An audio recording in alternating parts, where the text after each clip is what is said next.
kind of a weird way that's really cool, which is what's really grown on me with like rewatching the film, especially because the first time I watched it, I was definitely like, what is going on? Me too. Like I can see where the inspirations are coming from, and I can appreciate, you know, like the filmmaking that's being done and everything like that. But I was at a certain point like full out just going, okay, this isn't as crazy as something like Argento's like Inferno, which is like almost just on a set piece level, like pure nonsense, but amazing nonsense, obviously. Yes. But yeah, I couldn't figure out, you know, it walks that line of like, you know, being disorienting and surreal and just kind of flat out weird. While also like kind of grounding you in like this very basic story of this 13-year-old boy who, you know, he has this sort of deep feeling inside of him that his brother is going to leave him. So he keeps following his brother around town, who is investigating sort of the loss of his friend Tommy, who's the guy we saw in kind of like the opening scene. And I do like kind of like again, just sort of like the strange ways that Coscarelli goes about like capturing those feelings. Like we get most of them from this sequence where the boy goes to like this grandmother, like seer woman.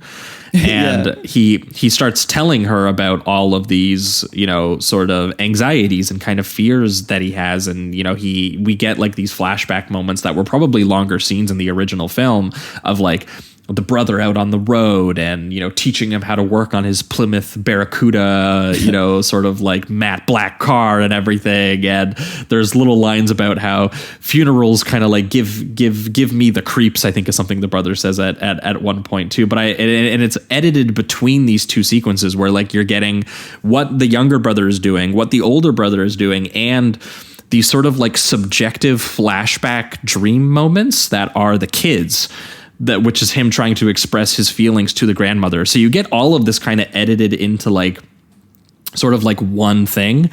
And it ends up turning into like these, you know, crazy moments that don't make physical sense, where like, you know, the brother is talking about how he's trying to like kind of get out of town. And then meanwhile, the brother is just riding a bike down the street. Like while he's away saying from that. Michael. Yeah, and Michael's like chasing and then Mike him is on like the side chasing of the street. Like, he's like chasing him, and it's dropping sort of like logic and narrative filmmaking to capture, to be expressive, to capture this kid's fears of abandonment and of sort of death being manifested in this kind of dreamy sort of shooting and cutting style that the film has. And I love too that this ends up the grandmother ends up kind of solving his problem at the beginning of the film. Yeah, he doesn't understand how or why, by giving him this test. And I thought that it was really cool because this test is actually, and it just so happens because I'm literally just reading the book right now. It's the same test from Dune, which is in the very opening chapter of Dune, and which I'm sure will, you know, be represented in the movie. I could already see it in the trailer, which is this test where you put your hand into this box, and in Dune, it kind of inflicts him with pain, and they even tell him that there's going to be pain in the box. And in order to pass the test, you just kind of have to accept it. You have to not be afraid of it. You have to just, you know, let it be a thing that's going to happen. And if you do that, it doesn't happen. And that's exactly what this kid does, where, you know, his hand, you know, the mystery of why they're telling him to put a hand in the box is freaking him out, and the fear is causing him pain. And she's going, it hurts, it hurts, it hurts. So they were just like, you know, that was all in your mind. You know, there was nothing in the box. And that's kind of like the test that they give this boy. And they eventually say, if you just don't fear, it won't hurt. And that is kind of like a lesson.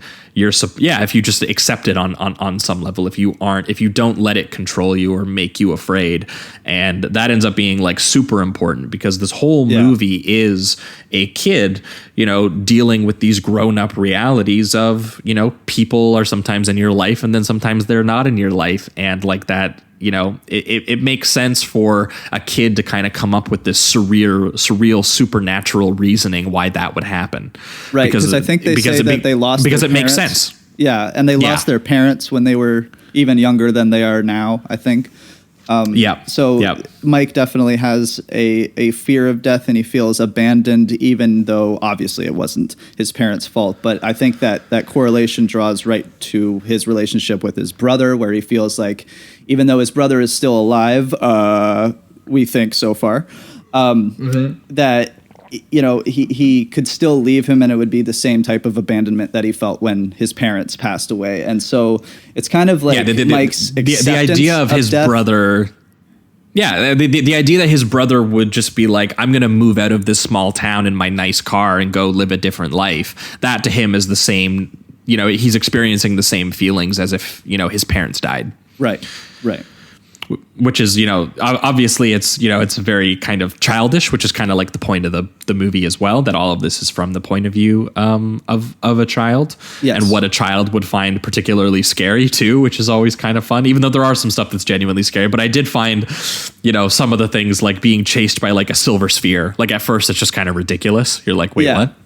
But